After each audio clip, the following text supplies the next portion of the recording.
Hands to go up. Okay, wrong panel. No, wait, right panel.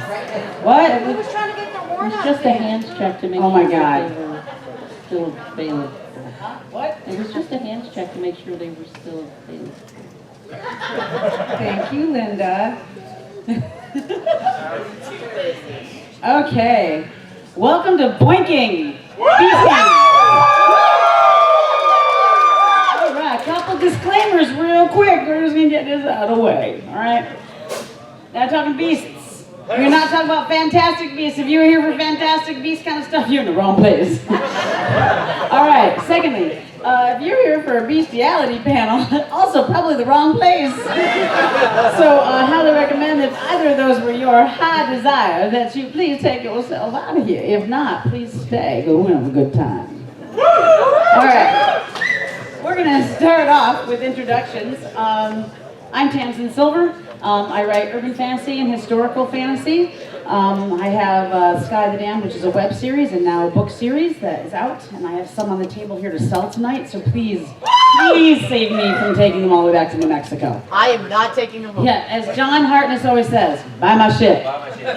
Oh, that's right, by the way, it's after 10, so we can say fuck all we want. All right. Okay, anyways, I'm not what's important here. My panelists are, so give it to us. She's so important. She really is important. He's been drinking. What was your first clue? Might have been the booze in front of you, but that's just a guess. No, there will be no drinking on this panel. No drinking on this panel.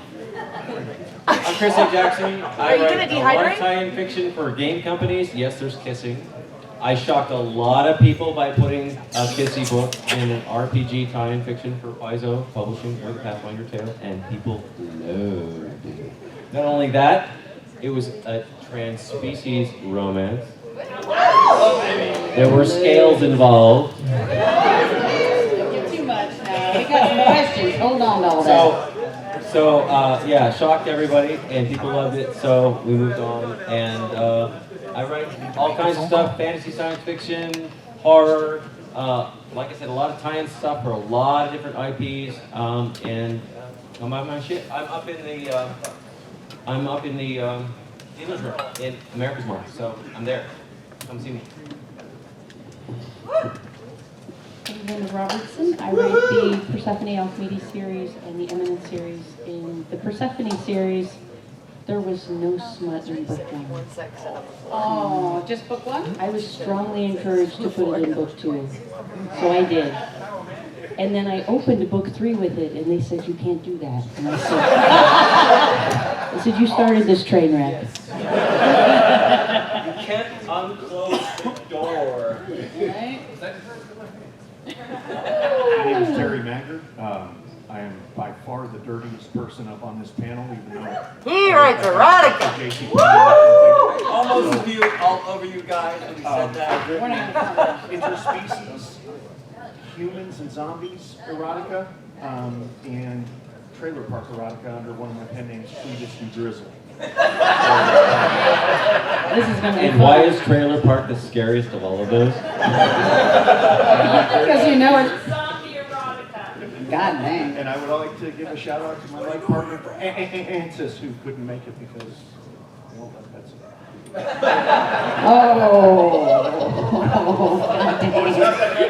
Took me a hot minute. It's late. I've been doing this since 11:30 this morning. This is panel 5 of the day. Bow, chicka, bow, wow. Wow, wow. I can't explain her. Okay. All right. So, now we've gotten that done. I'm going to have a few questions for them.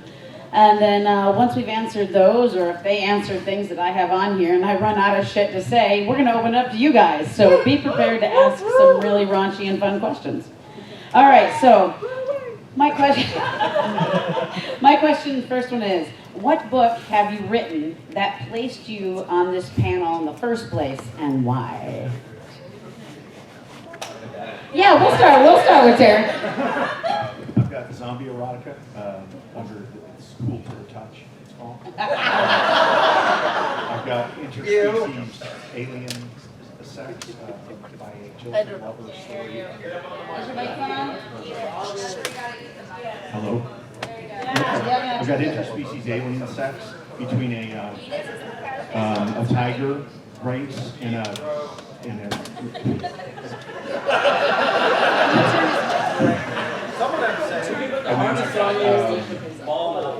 so I've got 4 in total. So really, it could have been 1 for anything. You know how to position it correctly. You gotta put the tip in this way. There you go. Can you hear the smut now? Okay. So anyway, as a palate cleanser for me, I tend to write smut, which I didn't quite think I was going to do when I started. I've also written about a ghoul that has a relationship with a guy who works at Dairy Queen. But, I mean, if you're immortal, you're still going to like Oreo Blizzard, so I kind of make sense to me.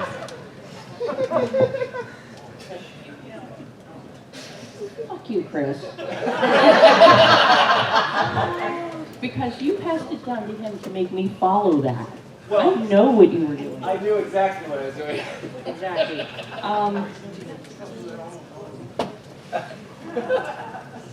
Yeah, oh, I'm just going to say I can't top that. I was about to say, but we'd like to see you try.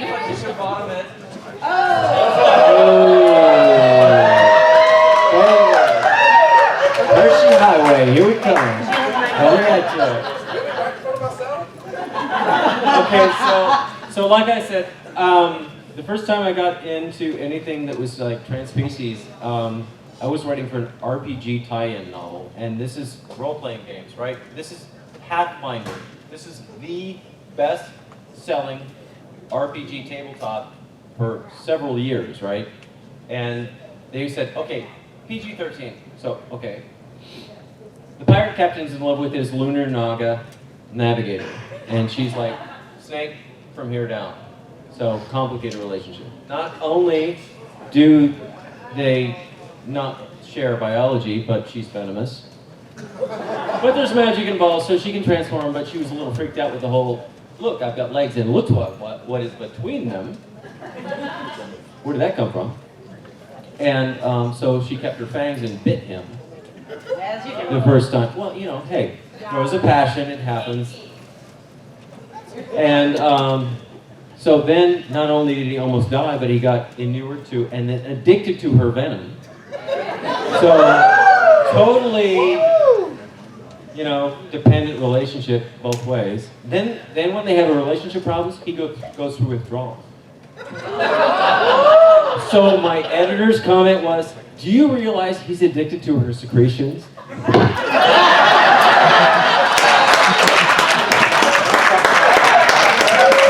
Bitch! I did not need to hear that. But that was when I knew he was totally in love with it, and I had nailed it. So yeah, that was my first one. And we moved on from there. All right. All right, so in your opinion, what constitutes a beast in fantasy lit? You can go first. Yeah. Yeah, Chris, thank you for raising your hand. No, I don't tell the bad this because, you know, because like she said, this isn't a bestiality panel. This is like a paranormal sex panel, right? So a beast, okay. And there's actually a term, people say sentient, when what they really mean is sapient. Sentient just means you feel, right? An octopus is sentient. A clam is actually sentient. That doesn't mean they're sapient. They don't think. So a sapient organism. It's really late at night for you trying to make a difference. I'm a biologist. We're going with it. Deep biology. Here it comes. Suck it up. So that's the difference between beast and not. Is if you're a thinking, loving, feeling person, no matter what you look like, you're not a beast. Period. Stop. What do you think, Linda? Oh, it's... I have a question on werewolves, though. We'll get to that. We're getting to that. It's on here. Hold that thought, girl. Hold your roll. What do you think? Well, I had it turned up for her. I know this, man. Okay. Johnny can transform at will, and he can transform heart I knew it was coming. at will. I have not done that yet. I should. I'm going to take some notes. I'm gonna take one. Do you want some paper? I got some paper.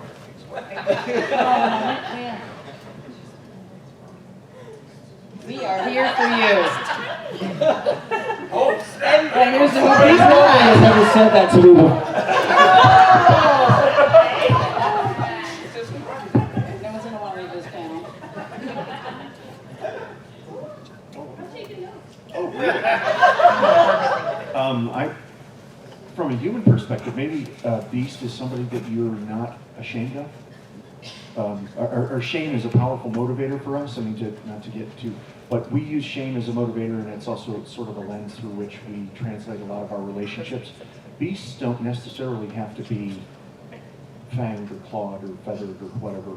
They can be human and still be beasts. But the same is also true. There can be an animal that you have a very deep relationship with, like any of us, raise your hand if you were traumatized when the horse died.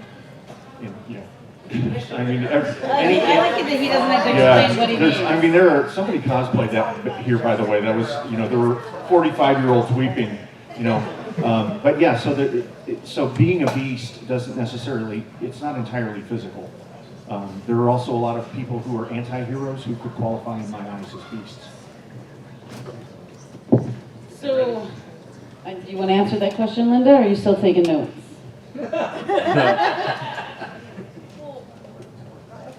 What do you consider what would be a beast in your story? What would you say a beast is? For instance, would a vampire be a beast? Would a werewolf be a beast? Was Beauty and the Beast actually a beast? Oh my God. Someone's asking the real questions. I can feel how hot my cheeks are right now. Toasty. Yes. Yeah.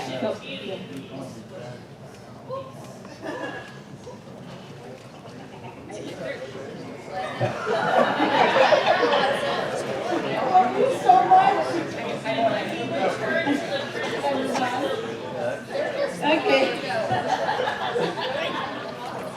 All right. So in literature, in popular fantasy literature or movies, what would you consider a beast in those? I know there are people that have strong feelings about Twilight. I know. But just throwing it out there because most people have seen it. Or, okay, Venom, that's a good option. So is Venom a beast?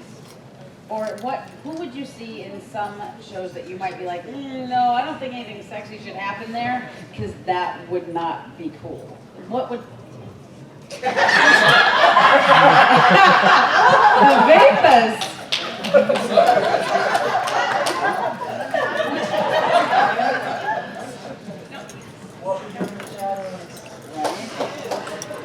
Yes, you do. You really do. You didn't hear that. I was like fanning her real fast. She said, "Get through it slow and soft." Which is so right.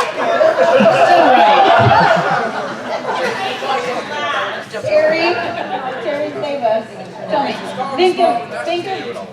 I would like an example of, let's say, something that you would definitely consider a beast in either books or pop culture or whatever that you would think would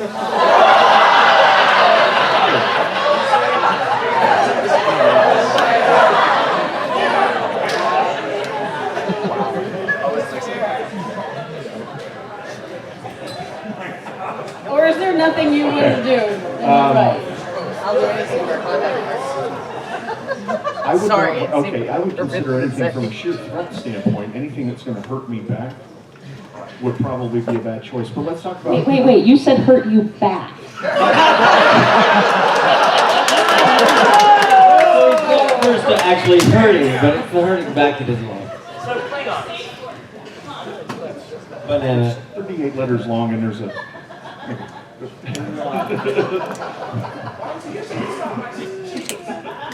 No. Well, let's go back to the origin story of this and to the Okay. concept. Let's talk about Dracula. why Dracula, for all the eroticism and everything else, is actually a super predator. And that's kind of, That's why I and that's, asked that question. yeah, and you're talking about somebody that control. Well, two things are going on simultaneously here with the beast. Number one, the beast charms you and removes the concept of consent, and therefore you are absolved of blame. And the other thing is that they're possessed of such an intense eroticism that you're rewarded even as you're punished simultaneously. And I think for me, if I'm going to pick an ultimate beast, I go with Dracula. Now, we've modified him and given him glitter and horrific things like that, but there is certainly that trope works almost anywhere. You were asking about werewolves. Werewolves are fantastic because what if I can save him. You know that somebody's going to say he doesn't fully transform, and I can save him. So, oh sure, yeah.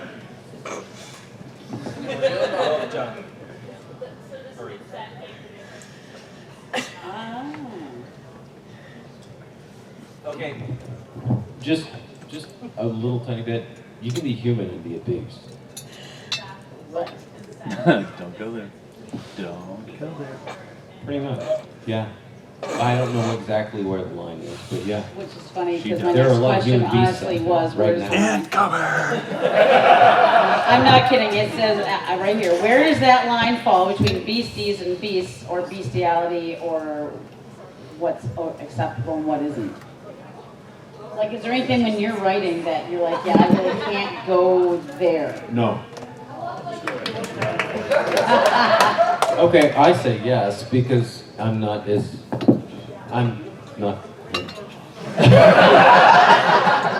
No, but seriously, I like romance, and to really have. Okay, I was on this panel at a different convention a while ago, and somebody asked me a question about non-consensual intercourse, or the violation. And my answer was, rape isn't sex, it's violence.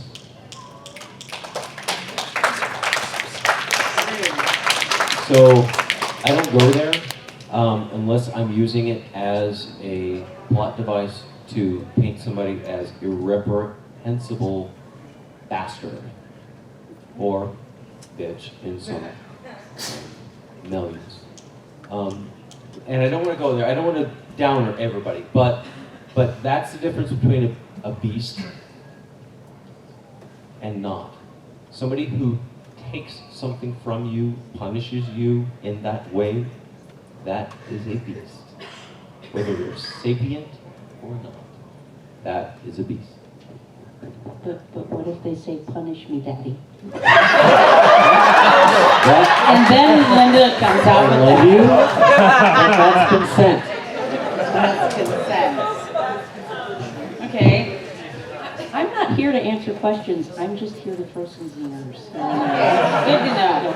All Punish right. me, baby. I have two more questions for them, and then we're going to open this up because I can feel that everyone here wants to really ask some questions. Boinking. And mine are tame, I'm sure, in comparison. All right. So, has anybody? I'm not just try not warming to- us up. I would never do that. So. All right, I have to bring this up because, and I'm going to try not to laugh so hard that I can't speak. Dinosaur erotica?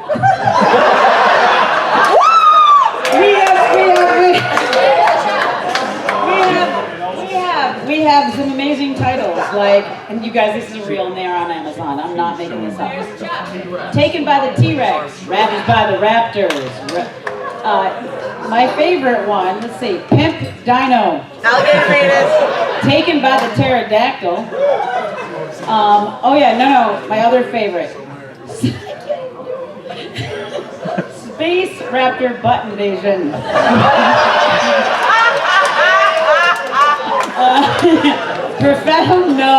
Professor T-Rex teaches me gayness. Dinosaur forced me gay. Okay, anyway. Breaking Tamsin.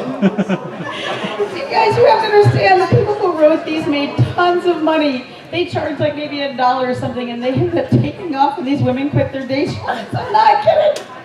It's just painful. Okay. I can't. Right? So here's the question. How is that consensual? So would that be consensual? Oh no. What? Oh shit. Wait, No. Oh no, these pictures, so all of these are picked, if you aren't Googling it already, shame on you. Dinosaur erotica books, and then go to images. Congratulations, you will be in tears. You're welcome. I did this to you, it's okay, I will take all the blame. Did we consent to that? Anyway, what? Did we consent to that? We consent to that. If you Googled it, you did. So I found out about this when I was speaking at Con Carolinas a few years ago, and I was like, wait, are you shitting me? Wait, what? Yeah. So I just want to say,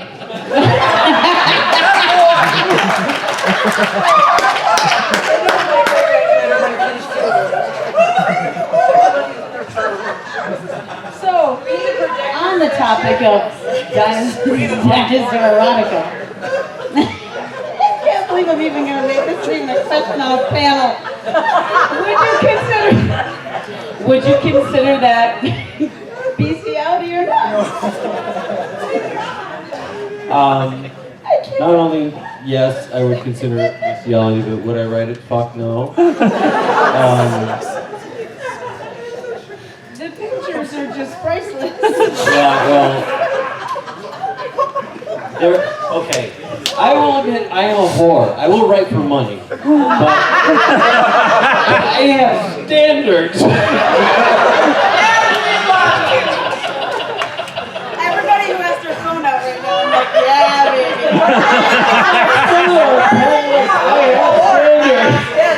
They're nerdy, sexy dinosaur. I could go for days. I'm sorry, I couldn't help myself.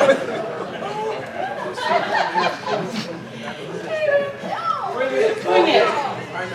Would you write that? I mean, yes.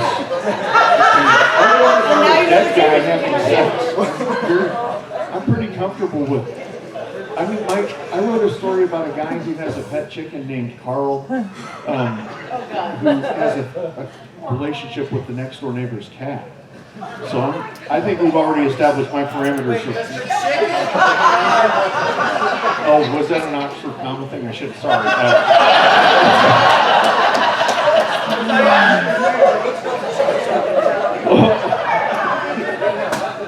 First of all, it's consensual. No, the cat has a thing for the Siamese. Meow. The chicken has a thing Meow. for the Meow. But yeah, I would. Yeah, So you basically have a relationship between a pussy and a cock. So not original. That's not original. That's subtext.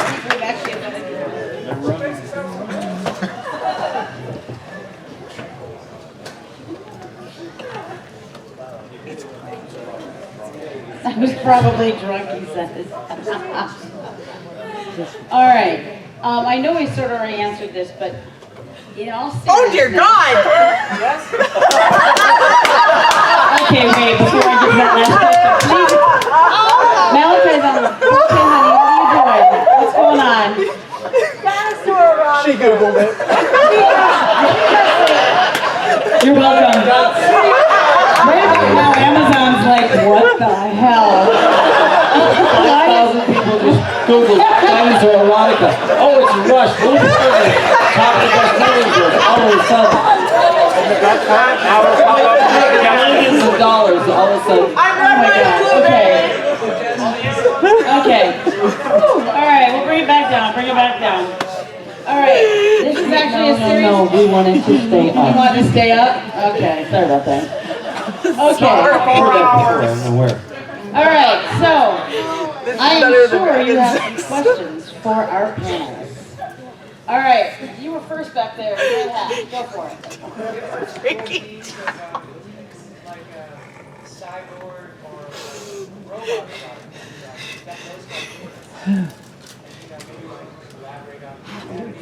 What, in real life or in fiction? For what it's worth, I do data.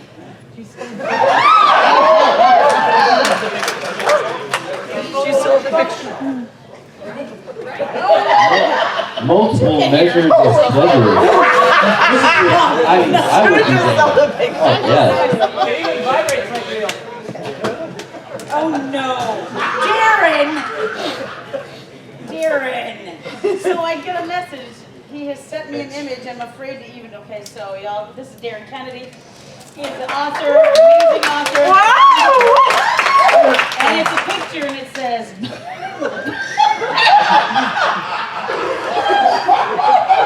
Bigfoot bopping. Bopping Bigfoot image, an incomplete but definitive, exhaustive review of Bigfoot erotica.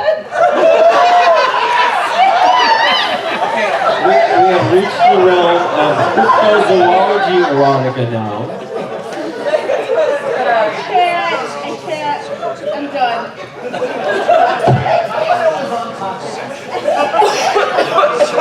She's clearly about to say next question right here. Next question. Make sure you're loud enough for everybody to hear you, please. So we went about determining what is maybe too bestial to be a beastie. Or some of it. Let's go the other way. You know, do we have to let the people who like owls into the Monster Fucker Club? What about dwarves? Vampires are very human for all their monstrosity. Okay, I write for a lot of RPGs, so there's a lot of like, there's half orcs. How come there's not like half dwarves? And what happens with a dwarf and an orc? Is that a dwarf? Because I'm rolling up that character tomorrow. Or it's an orc. Okay?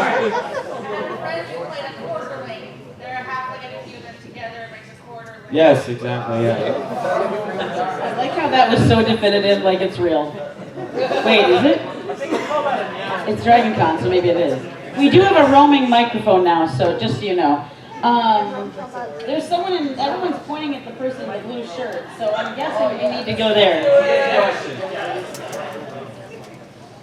Okay, so we do know that herds are basically harems for horses, and prides are harems for lions. What happens when you have a humanoid interspecies relationship with a naturally polygamous family setup on only one side of their relationship? Parties. I need a diagram. No, stop it, Darren. One guy, bunch of cats. Or one female, bunch of flies. That's a farm. Sasquatch Sex School is another one, just so you guys know. Actually, no, actually, that's like one recipient and a lot of senders.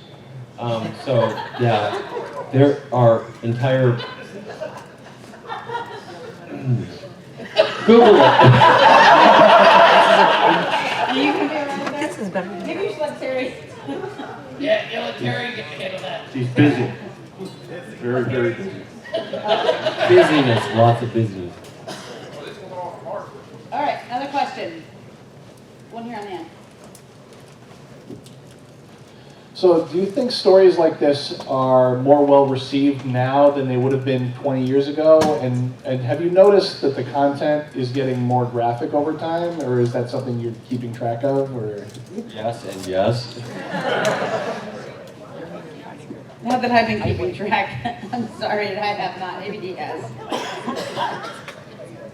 Very, very much. I mean, you could look, if you want to read something great that was considered cutting edge for being gross and edgy, go to Dangerous Visions by Harlan Ellison. It was edited by him.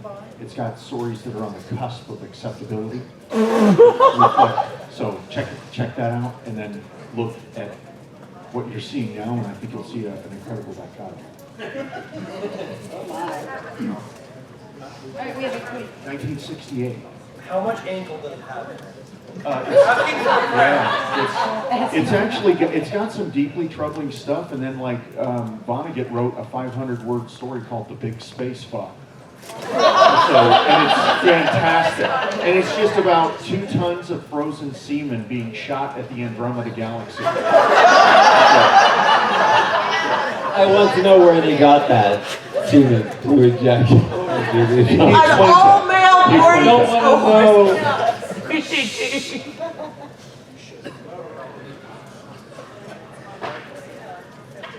All right.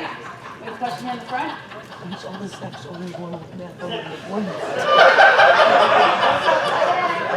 Take your time. Deep breath. Okay.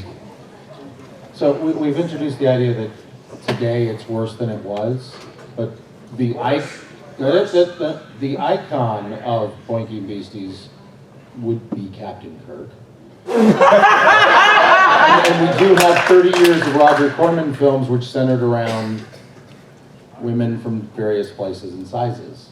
So is this really a novel concept, or is it just more graphic and now have better cover art?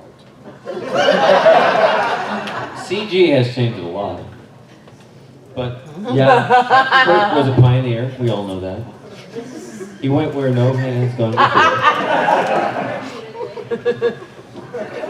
Where no person has gone before. But honestly, yeah. Has it gotten more graphic? I don't think for graphic sake, actually. And I want to get away from the humoristic portion of this, but there's a lot of complex issues about interspecies relationships that they never really touched on in Star Trek. And one of the most interesting was Worf and I can't remember her name. Troy. Or Jadzia. It's like for Klingons, violence is sex, and she had to like take it and say, yeah, okay, I'm with you. This is sex. And in any interracial, interspecies relationship, you have to kind of justify, as an author, you have to kind of justify that barrier as what's okay and what is not. Because I'm sure at some point in the milieu, what's her name again? I can't fucking remember. Troy said, okay, my keyword is banana, and if I say it, you fucking stop beating me with that thing, or whatever, So, yeah.